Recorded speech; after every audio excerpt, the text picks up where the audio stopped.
Welcome to episode 2 of season 2 of Matire Gemi, a bi-weekly podcast where we help you learn the Gîkwa culture, history, and heritage in English and in a fun, light-hearted way.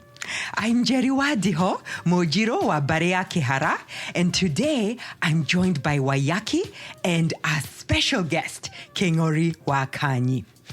So before I tell you what we're going to indulge in today, let me start by sharing a little bit of what we covered in the last episode. So here's the thing. In the last episode, we talked about the homestead, the moshie of the pre-colonial Mûgîkûyû. And in that episode, we actually learned about the feminine structures called the nyoba, and the masculine structure called the vigira, in addition to a variety of other things. So in today's episode, what we're going to do is we're going to extend on this. And we're going to extend on this by covering two main things and ultimately busting a couple of myths or misunderstandings about the way of life of the pre-colonial Mûgîkûyû. So the first thing we're going to talk about today is relationships. And in those relationships, particularly the relationship between a man and his wife, right? And their children, right? We're going to talk about the roles and responsibilities in each role. But more importantly, we'll really cover the harmony that actually existed, between a man and his wife and the family. And this harmony is what was the bedrock of the community. This strength was the bedrock of the pre-colonial Mûgîkûyû, because when you have a strong family, you have a strong community. The second thing that we'll be talking about today is the idea of the economy, right? We'll be talking about the pre-colonial Mûgîkûyû's economy, and especially because we tend to think that when we think of our ancestral way of life, it was simple, it was perhaps monolithic, and something not to be in awe of. And today, we're going to understand that the economy was robust. We're going to understand that the economy was diverse, and in fact, it was driven by multi-talents that existed within the community. And I must tell you this, having this conversation with Wayaki and Kingori made me proud of being a Mûgîkûyû. It made me proud of my ancestry, and it made me remember who I am. So I invite you to join us, and I invite you to indulge in this experience as we talk about the life of the pre-colonial Mûgîkûyû. Welcome, lean back, and join us. All right, guys, so before we jump in, let me start by introducing someone very special to this podcast, Kingori Wakanyi. Now, Kingori, if you guys remember, he joined us in 4 episodes in season 1, right? And he brought so much passion and depth and knowledge to us that we decided to bring him on as a regular contributor to Matire Gemi. We are super excited about this. Let me tell you a little bit about Kingori, and then he's going to go ahead and introduce himself, because today he's going to bring us a lot of sizzling information. So Kingori is a family man. He is a community leader, and he is an elder of the Council of Elders, meaning he's a mudhuri wa kiama. And his introduction is so fantastic. If you go to episode 5, you'll get the full intro of his magnificence and knowledge of the Gîkwa culture and tradition. So, Kingori, let me turn it over to you. So why don't you give us a more thorough introduction about who you are? Thank you, Jerry. So let me introduce myself in the classic Kikuyu way that we introduce ourselves. Yetagwa Kingori Wakanyi, the Moboi wa Barea Marigo, Warurukaro wa Muruga. De way huana aidiegani a Barea Rego, de Marikamere Mawadani de Warikarea Mwagi. Thank you very much for having me here. It is such an honor and a pleasure to be here, and I'm looking forward to this episode. Let's dig right in. We are so excited and welcome. So now I'm going to turn it over to you, Wayaki, to really kick us off, right? So I know that last time we talked about the Moshie and the Nyoba and the Vigira. So why don't I turn it over to you and then tell us, where do we go from here, Wayaki? Oh, thank you, Jerry. I'll introduce myself as well. Mareta makwa ni Wayaki wa Gĩchanga. Ndi warika ria Mwangi ngaciarwo nĩ Maina. Ndi mũihwa na airimu a mbarĩ ya Mbogo. Na o mũthenya nĩ njugaga nĩ thayũ. So last time we talked about the Moshie, and in today's episode we'll talk about many topics, but where I wanted us to start is because we talked about the home and the Nyoba, the Vigira. I want us to talk about the relationship between the man and the woman by giving a story of the Gîkwa and Mûkûngûgû. Okay, so, give us the story. So I know that. So I want to define those two terms. Do you guys know what the Gîkwa and the Mûkûngûgû is or are? Yes, I have eaten Gîkwa before. Oh, you have? Yeah. Gîkwa is delicious. It's delicious, and it's quite rare to come across nowadays. It is, yes, it really is. So the story of the Gîkwa and the Mûkûngûgû is legendary in our culture, and the Gîkwa, to define it for those who don't know, is the yam, and the Mûkûngûgû is a species of a tree that is soft and has a sweet aroma and grows very fast. So this tree was used as a demarcation or a marker for boundaries, and it was used among other trees that were used, but it was used to mark and fence homesteads. But around the tree, to fill in the tree, the man would plant the yam. Okay. And so their relationship is unique because we say that Medanita Tagekwa na Mûkûngûgû, and what that means is they love each other like the yam and the Mûkûngûgû tree. Okay, so I want to know how these two love each other. So what happens is the Mûkûngûgû tree is once it grows, the yam, which is a creeper, it creeps around the tree and intertwines itself in a way that it cannot be disentangled. So, okay. It gets in there. It creeps, and so they have a relationship of the yam plant, which is creeping up on the Mûkûngûgû tree, is creeping up and holding onto the Mûkûngûgû for support. And traditionally, the man is the one who would take care of the yam plant. And he would guide it. He would guide its tendrils if he saw it was growing astray or not growing in the right way. He would tend it carefully because he knew if it creeps up the Mûkûngûgû and is supported well, it would produce very healthy yams. And so from a Mûgîkûyû perspective, we see that as the yam being the woman because of being female, because at the end of the day it will produce offspring, it will produce yams, and the Mûkûngûgû tree being a representation of the male, of the man in the or the Mudhuri in this case. So providing boundaries or protection, because once you create a boundary, you're creating a protection for your home, and then it provides support. So a man should support his family, his wife, and so that's the interrelationship that the Gîkwa and Mûkûngûgû tree show about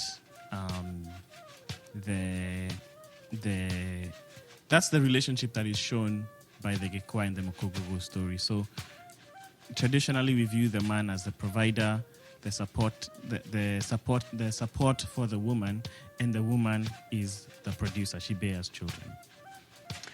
Oh my gosh, that is such a beautiful narration of the intertwining of the man and the woman, that both of them needed each other. The yam needed the tree. I cannot say its name, right? In order to give it stability and the ability to grow and blossom into its full self, right? So just that intertwining, the fact that the two of them needed each other and provided each other with, like you said, that support, they were intertwined, is a beautiful, beautiful story. I'm never going to eat yams the same again.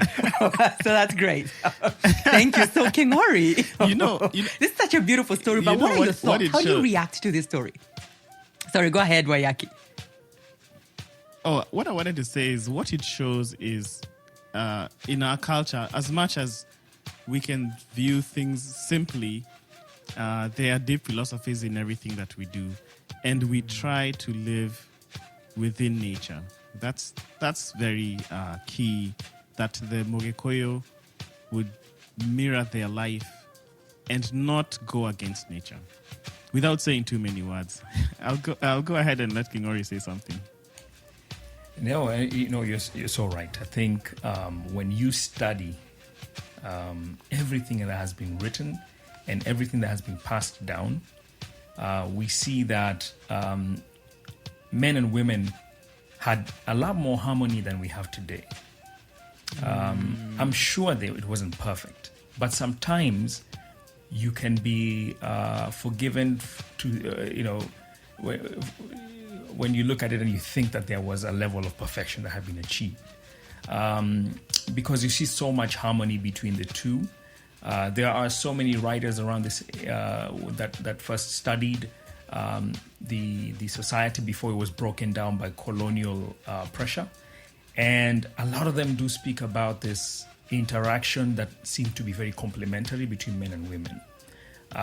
Beyond that, even when we listen to our own folk stories, when we listen to our origin story, for example, it is just one of those things. And Wayaki loves to speak about this because I've heard you mention this. Mûgîkûyû na mobi is such a focal point for us, and something for us to always look up to and aspire for within a family relationship. And I don't know if Wayaki want to share a little bit about that. Yeah, that's a good point, Kingori. So Oigua na Mûgîkûyû na mobi is something that we have all grown up hearing in songs, hearing in poems, hearing in the Kikuyu folklore, is the fact that Gîkwa and Mobi got along very well. Gîkwa, from what we're told, he lived with his wife and 10 daughters in harmony. Up until when they wanted husbands, if I may say that. But they say that he lived with his. Even the song, there's a song by Joseph Kamaro, the song by I'm forgetting, Kwame Rigei, where he sings that song where he says Oigua na Mûgîkûyû na mobi, Oigua na Mûgîkûyû na mobi is what we are praying for. In that song, when Enyaga, he says that. And I've heard it in many other songs, and our historians and our teachers have mentioned that several times, that's what we should aspire to be. And obviously we can contrast it with the origin story of Adam and Eve, where despite the fact that initially they lived in harmony, there was disharmony after the original sin. Right. In our original story, we don't have that. That's a stark difference that, yesterday, Kingori, when we were talking, you brought that out and very clearly, and I had not thought about it that way, but I think it's amazing that that's the story that we, our people, wrote for ourselves. Absolutely. Every culture has an origin story, right? And I tend to think that in that origin story, they put all the aspirations of what they can be in it, or at least try to explain why they are the way they are. You know, it starts with the origin story. So when you see an origin story where our matriarch and patriarch, or our mother and father, are in such harmony, it is really something that really needs to be unpacked. And you're right, that contrast between Adam and Eve, Eve going over there and saying, hey, eat this fruit when they really ought not to. And then when they get into trouble, Adam is quick to throw Eve under the bus, say, it's not me, it's the woman. It doesn't speak of harmony, but we have a story we can be proud of that speaks of this harmony that we should all look forward to. And I think we achieved much of that, and not just between man and wife. If you look at all other gender-based roles, they do start showing up in just about every sphere of society that you can imagine.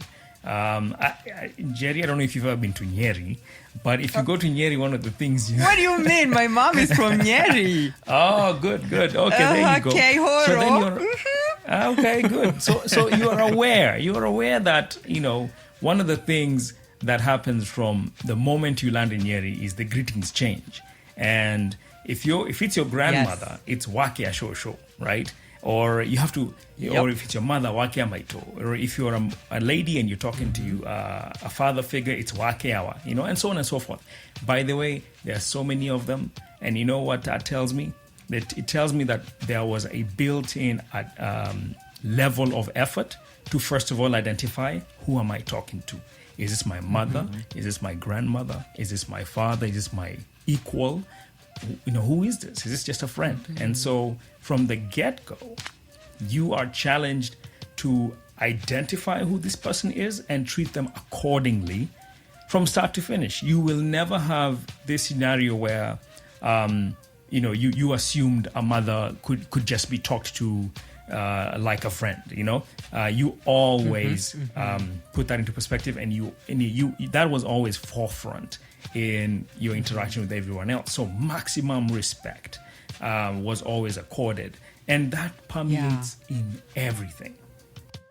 So here we are. We've talked about the relationship between the Gîkwa and the Mûkûngûgû, right? And they had this beautiful intertwined relationship with support and maturity and a bunch of other things. So I guess my question for you, Wayaki, is let's turn that over into the relationship in a home, right? So what were those surprising relationships? How was that relationship between a husband, his wife, the children? What was going on there that we may not be thinking about? Okay, so I think we can start with, going back to the Dhigira, and I know we talked about the fact that the Dhigira was like the Senate and the House. So the relationship of the man and his wife and children, or wives and children, was he was the head of the household. So he was the one who would be, his wife and his children would come to him for advice. He would give his assessment of any situation. He would pass the law, like he was the head of the house. Now, the relationship between him and his wife was for the most part a loving relationship, because a man and a wife were together. In our culture, they got together because they were attracted to each other. There was no forced union, and there could have been some minor circumstances of where a woman was forced to marry a man and so on and so forth. But for the most part, the relationship, like we talked about with the Can I please add something before you continue? You reminded me of a story I had once read, that in the same way today men take women roses, right? That back then when a man was trying to woo a woman, he would take her a yam. Like that was a rose.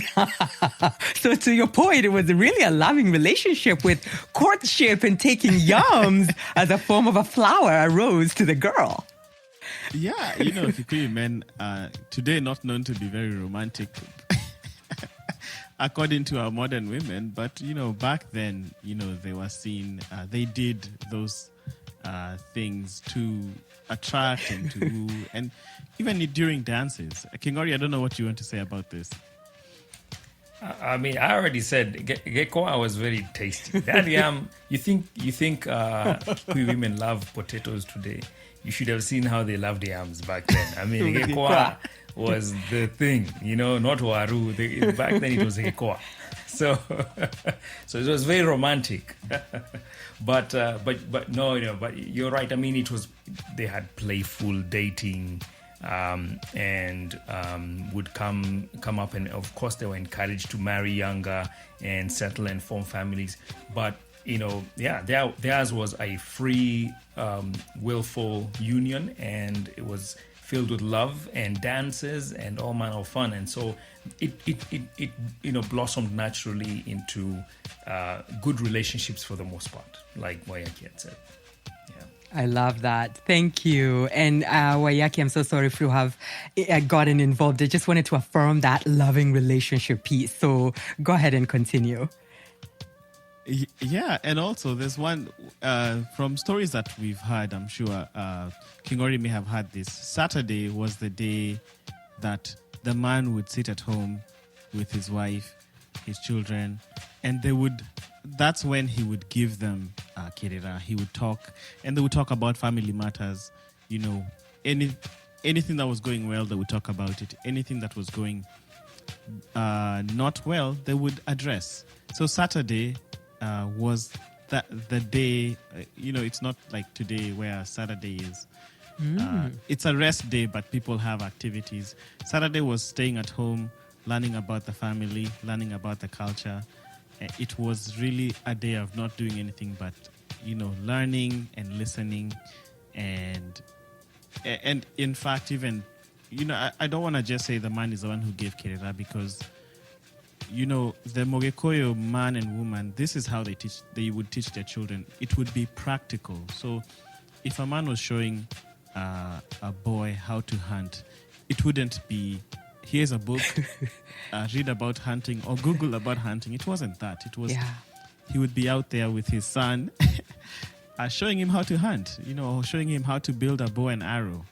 It was very, very practical. And for women, the same, when a mother was showing her daughter how to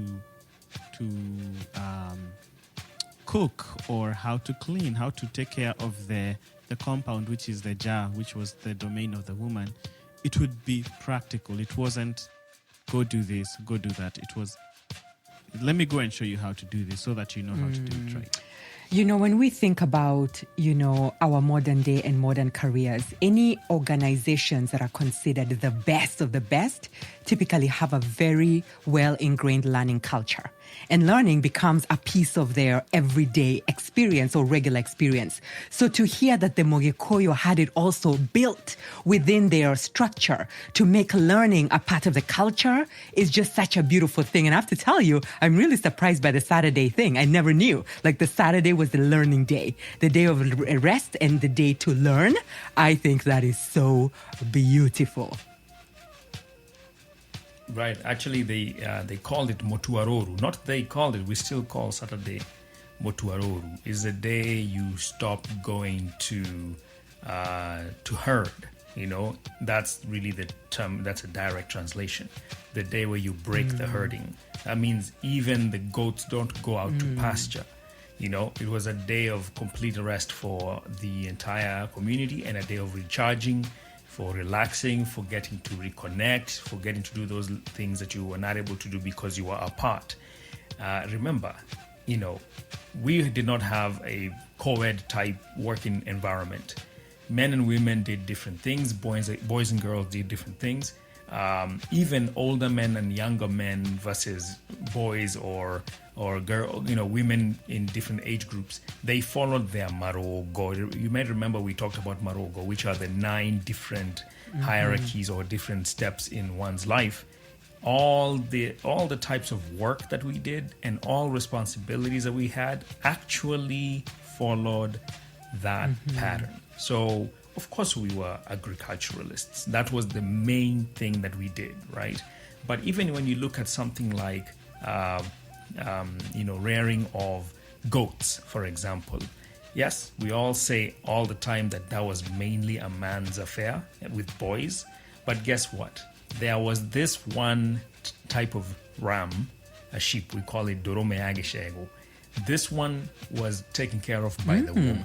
And usually it was one or two that are being kept in a pen that are being fed. And that was actually the most important ram that could be given out in any kind of sacred igogona or so that one was taken care of by the woman. It was fattened. They're the ones who knew how to take care of them the best. So you see, there's every time you want to just make it black and white that this is how the Kikuyu community would have been, Agikoyo would have been, you find surprises that it's all intertwined. Different people doing different things. You can't just come and say women are the ones that used to farm. It's true. They did most of the farming. But there were crops that could only be prepared by men or reared by men and vice versa. So it was an interesting interplay. Just the same way you're hearing the Mûkûngûgû and the Gîkwa. There is this constant winding and has a lot to do with, time, as well as opportunity for people for who got to do what. And you know what you're saying is so powerful, King Ori, because I don't know how this happened, but you're right. We've gotten to this place that when we think of our pre-colonial culture, we think it was so undynamic. I think you've used the word vanilla before, very black and white, very straight lines. But what you're saying is that if you do that, you're not doing a justice to our rich culture, because the words that you're saying is that there was a lot of intertwining even in the roles. And I think that is amazing to recognize that we cannot put our people, our past, our ancestors in a box. We didn't fit in a box. You certainly cannot. It was a dance. This is why many African cultures love to dance. It is an outward expression of what's happening inside. We have different roles, different movements, but all along we're having this harmony. Even with all this gyration happening, there's harmony. There is complementation. So when you look at the Mûgîkûyû and you're looking at their work, it is one of those areas where this comes out very clearly. When you're talking about food, when you're talking about all other economic things that we're going to be talking about that they got themselves into, it's complementary. You're right. There has been this attempt to paint the Gîkwa culture as something that could have been patriarchal and maybe suppressed women. I argue that is rubbish. That is somebody's propaganda to do divide and rule, even at the family level, and create strife where there wasn't any. Men are constantly being portrayed as having just been sitting around doing nothing, like Wayaki said. This is what men are shown to do. But what you don't hear is that even though women are doing the main farming activity, like going to dig, and sow and plant and these things, if you need trees to be cleared, the toughest job there was to do was actually for young men. And then when you had other things like clearing boulders, it used to be such a unique event, by the way. Clearing boulders is one of those things I would really like to highlight, because this huge boulders was such a concerted effort, and also it shows ingenuity and the science of the Mûgîkûyû. The women would start a fire around the boulder, and they would really heat this huge rock up, and then they would all come with pots of water, very cold water from the stream, and they would all pour it on this rock.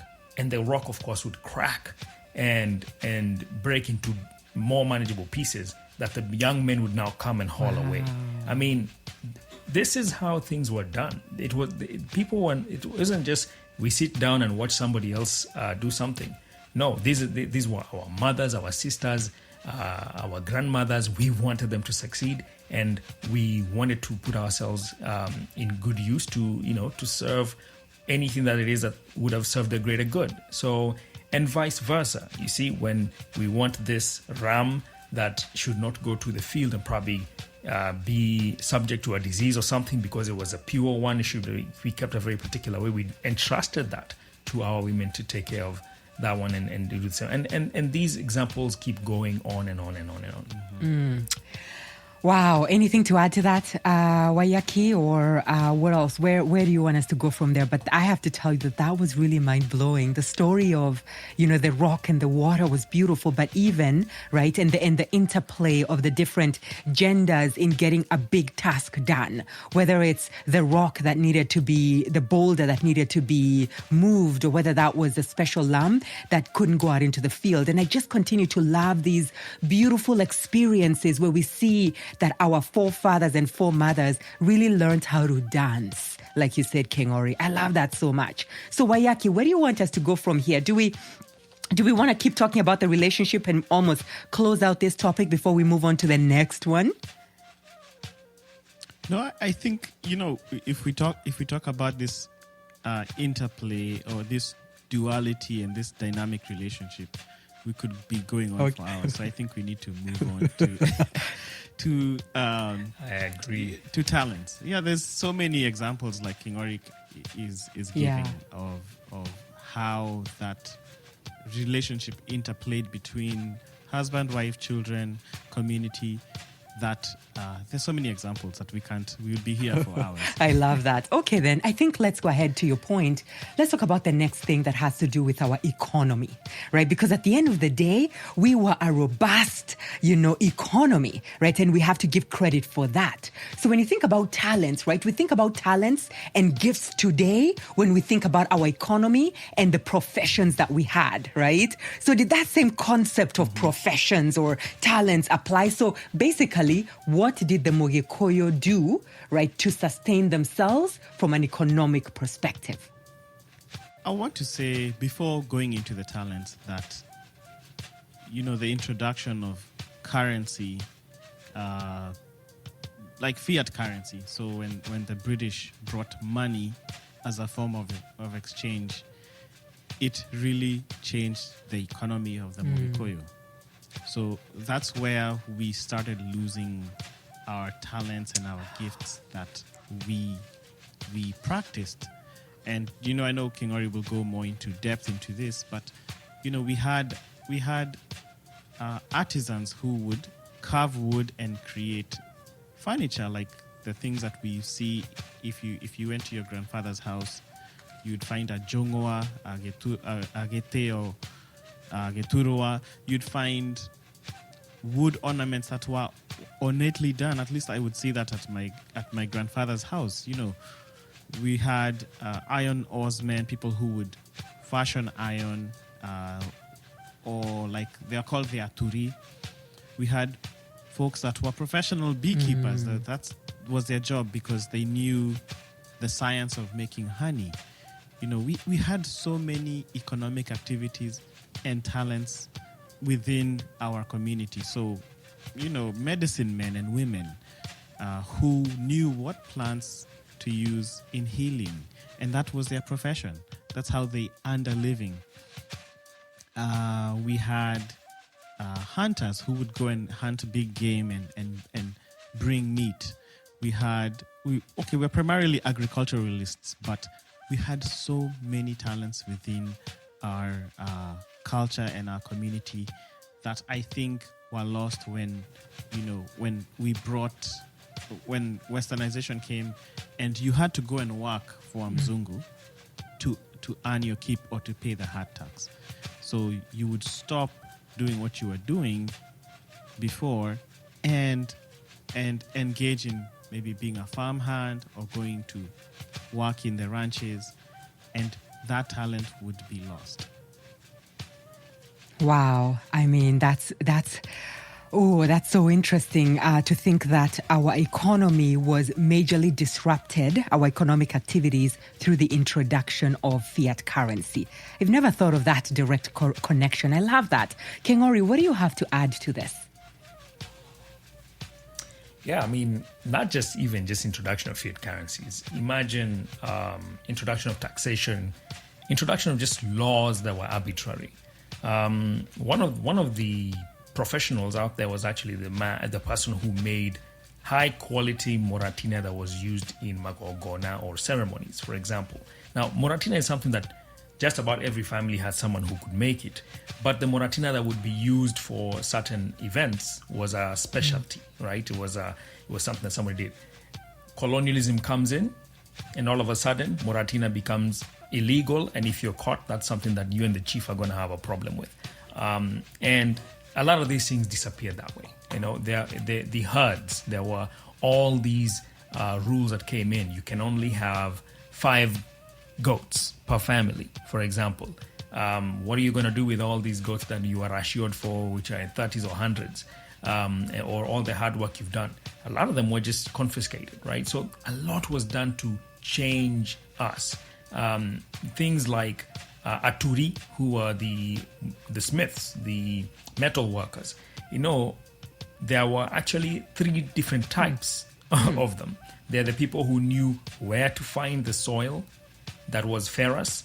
They're the people who knew how to turn those into ingots, you know, little bits of metal. And then there are those who knew how to fashion it into different things, especially swords. And then there was even a subset of them who knew how to draw wires, right, for creating ornaments. So it was an industry.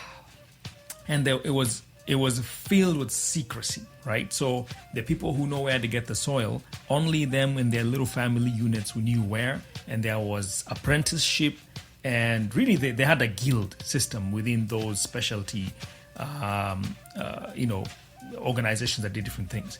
One of the things that Wazungu were very, very, very surprised with, and you'll find this in one of those books that I keep quoting, Routledge's, by the Routledges. They talk about how surprised they were that there was so much metal in Gîkûyû culture. And they couldn't see where these foundries were, you know, because they're like, where is this metal coming from? Are they trading? What's going on? And it took them 5 years to find out where it's coming from, because it was such a huge secret. And even then, they were never allowed to see exactly how it's done, but they understood who's doing what, and they were able to kind of piece it together. These were trades that were well kept. I mean, there are people who did honey trapping, or there's a person who knew how to create a beehive. That's separate from the person who went to put it up. That is separate from the person who used to get the honey. These were all roles and responsibilities, and were usually passed down from, within family units at times. And sometimes you could just go and learn from someone else. I mean, think about our health system, our herbalists, our diviners. All these are ago, we call them ago. These are all different types of ago that were medicine men or that took care of our health. All these people were learning their trade. Just like Wayaki said, you started learning as a child, usually from a parent or a grandparent or something of that sort. So there was a lot of economic activity, and goats were the currency, right? That's why everybody kept goats. It was either skins or goats. And that's what you used to use to if you want moratina, you go take a couple of skins to so and so. If it's a spear, it's going to be a certain number of goats, and so on and so forth. So this is the way the economy operated. It was very diverse. I mean, there's so much, we can't even cover it. It's like asking us to talk about any given civilization and how they did their things. We can only scratch the surface because it is that and I think what's so powerful as I listen to the two of you paint this, and I just close my eyes and I just envision this, is the fact that we actually had a robust economic system. And it's not what we read in books today, where we think that the only thing that we did was farm, right? And go to war. Right? Because oftentimes that's all we think about, warriors and farming. And what you guys are saying is that it was so robust. And the one that really blew my mind is the fact that people, like we had these skills, these trades where people could go and get soil, and from soil you get to ironwork, whether that's a spear or something else. That is so incredibly mind-blowing. And I'm also going to say this. I did not know that our currency was goats and skins. I just learned something there. So thank you for sharing that. So, by the way, so did everybody do the same job? Because if I remember in one of the episodes, I think it was between 8, 9, and 10, where we talked about the different levels, the 9 levels. Did everybody in the 9 levels do the same kind of work? No. I mean, you earned some things as you went along, right? You earned some privileges. You also took on some other responsibilities that you may not necessarily argue were privileges, right? And let me just step back a little bit and kind of help organize the Gîkûyû culture a little bit, just for anyone who may not be aware. There's something we called jama, for example. And jama is their councils. You know, we always talk about the council of elders. These wazee who were making laws, who were the judiciary. But the truth of the matter is there were actually 7 councils. And I won't talk about all 7 today, but I'll talk about 3 in particular. There is Jama ya Anake, which is, or Jama ya Ita, which is the Jama or council of young men or youthful men. And then there was Jama ya Tumia for women, a council for women who were very well organized. This is where, you know, they benchmarked a lot, right?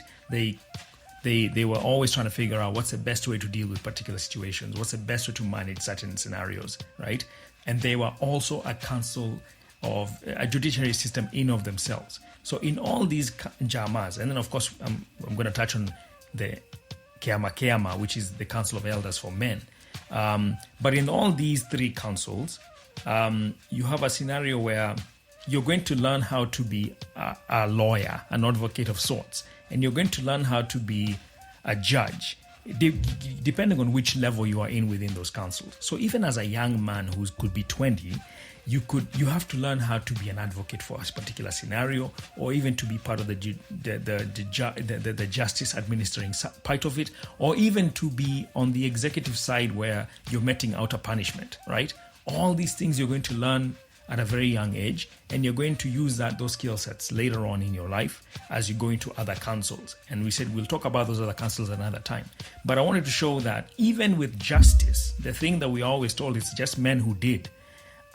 It's not just men. You know, even in policing, it's not just men who did the policing. Women policed themselves, young people policed themselves. And the elders were obviously the overarching group that looked above that. It was like a Supreme Court. But these other things were already dealt with. Unless you could not deal with that issue as a council of women, right, then you are not going to be escalating it anywhere. If you can deal with it, you're good. So I just wanted to paint that picture a little bit to show you that the roles varied with different age groups. And even when you go to look at a scenario of farming, what the young boys are doing is not what, or let's say taking care of a flock. What the young boys are doing is not what the younger men are doing, or the young men are doing, or what the old men are doing. And by the way, some of these things used to be full circle. What you started doing as a really young boy, you end up doing it much later in life, maybe in your 80s, which is just hanging out with little boys, taking care of goats. But as life went by, you know, it was, let's go figure out how to deal with cattle when you're a bit older, or a gotaha, which is what to go raid, for example. You know, that's all part of acquiring, you know, and then later on you're more of a manager as you get older, because now you have young men who can take care of things. You're giving instructions. But you understand things better. You know paddocking. You understand now we're going to take the goats in this side. Next time they need to go here. The boys may not understand why, but you understand the topography and you understand overgrazing and these other concepts. So you're a manager now, you know, and so on and so forth. Until you could get, some people were so wealthy, they never even did a day of physical labor, you know. Their job was to point around and say, hey, do that, do this, do the other thing.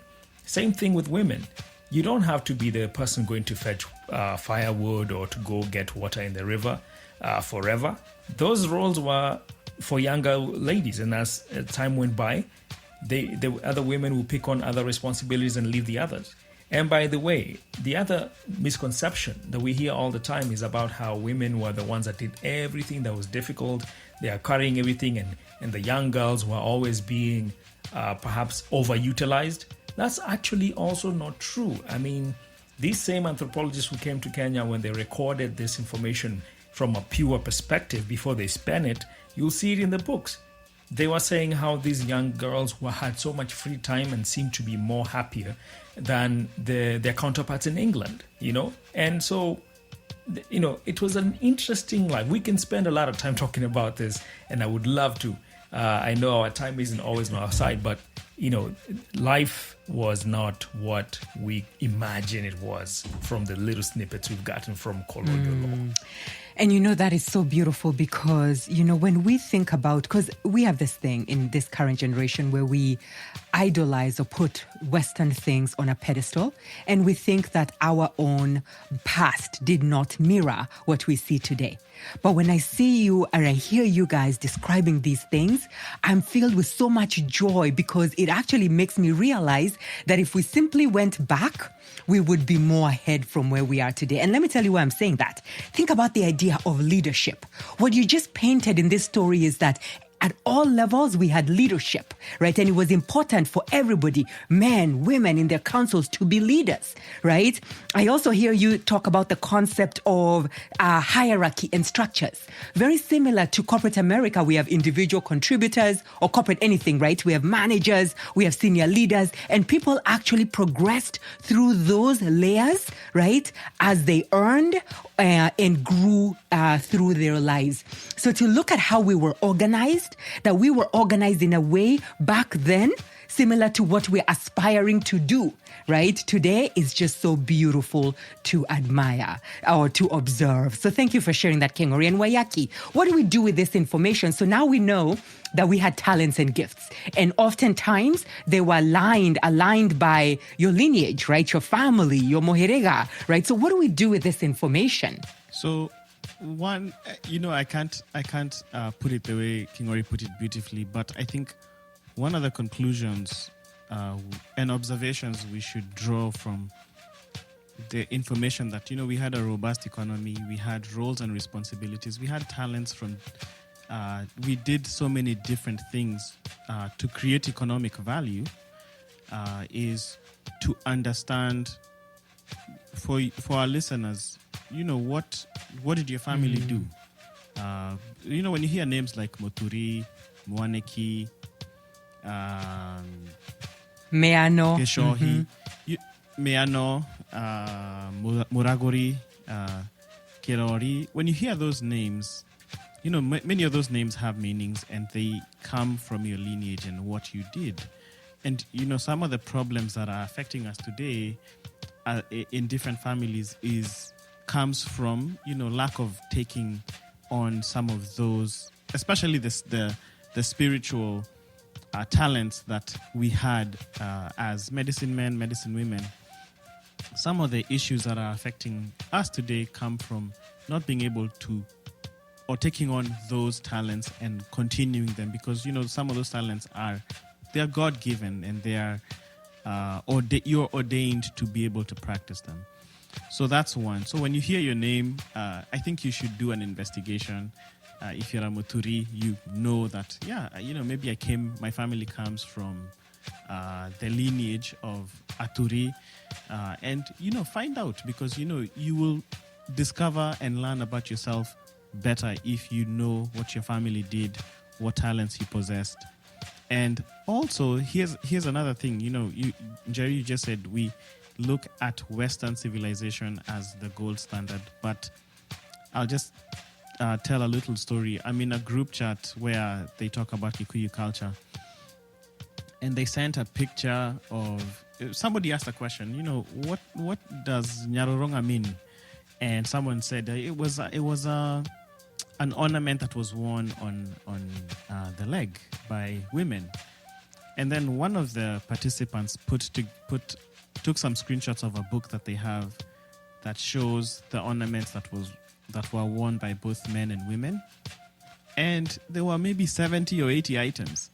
I was blown away. I had seen those pictures before, maybe a few years ago, but I was blown away that, we had 70, 80 items of ornaments that were fashioned and created and worn that had meanings and purposes. So, it's a challenge to our current generation to bring back those ornaments, to do that research, to even make them, and so that we don't, why are we wearing gold chains made in Senegal or Ghana, and we can wear our own ornaments, that have meaning and purpose. And maybe one day we'll talk about ornaments, which is madaga in Kikuyu. But, that's that challenge that we had jewelry, we had,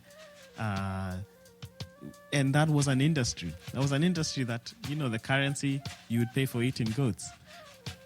So, yeah, I just want to give that challenge and paint that picture of, if you have a talent, make sure, if your family had your lineage, you need to investigate your lineage to find out more about yourself.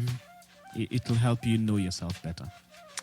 That's extremely powerful, Waiyaki. Thank you for sharing that. And if I was just to summarize everything, right, the fact that, we've talked about the harmony in relationships, right, between a man and a woman, a family, a man and his wife. They just had this harmony, which was a bedrock for a successful community and society, right? We talked about the fact that there were different almost roles and responsibilities that were very much by gender. But despite the fact that there were certain roles and responsibilities held by gender, there was still a very important intertwining, right, of those roles. So it was not black and white where somebody says, I will not do this because I'm a woman, right, or a man. But there was a lot of intertwining in a lot of those roles as needed to ensure that there was a beautiful dance, right? And then we also close it out with this discussion of talents, right? And these talents, these unique gifts and talents that we all have, that we should all inquire about, help to contribute to an extremely healthy and robust, economy. That was the economy of the Mûgîkûyû or the Agikoyo, and I think I'm going to close us out by saying this before I ask you what we're going to talk about in the next episode, Waiyaki. And I want to close out by saying this. A lot of times when we think about crafting the future, right, birthing a new future, we're very quick to look outside of ourselves, right, to those that we think are more industrialized than us, meaning the West, and even sometimes the East, much more so, before we look at ourselves and what we have.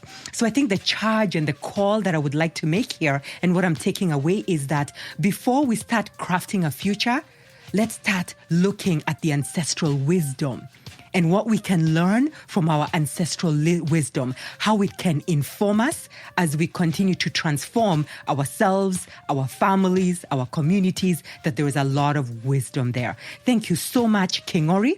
Thank you so much, Waiyaki. This has been a rich conversation, and I think that we're all walking away with so much pride about who we are because of who we come from. Thank you so much, guys. So, Waiyaki, let me turn it over to you. What are we going to talk about in the next episode? Thanks, Jerry. So, in the next episode, we are going to continue in the theme of this season, is as we are approaching talking about Odoni and Rorashio, which is marriage. But we're going to go and talk about the most important step before becoming a man and a woman, which is circumcision, or what we call in our culture, Irua. Beautiful. I think that's going to be a fiery one where we're going to learn a lot. Thank you so much, Waiyaki. And see you all on the next episode. Thank you for listening and for joining us on this journey where we honor our history, where we honor our heritage, where we honor our ancestors. We are grateful. You can find Matire Gemi on social media, which is Twitter, Instagram, and Facebook. And you can also find us on Clubhouse, where we will occasionally host some live discussions following some of our episodes. We look forward to seeing you. Our website is matire-gemi.simplecast.com. Our email is matire.gemi@gmail.com. And this podcast is hosted, produced, and contributed to by Wayaki Gishanga, Kingori Kanyi, and Jerry Diho. Thank you, and please share this widely.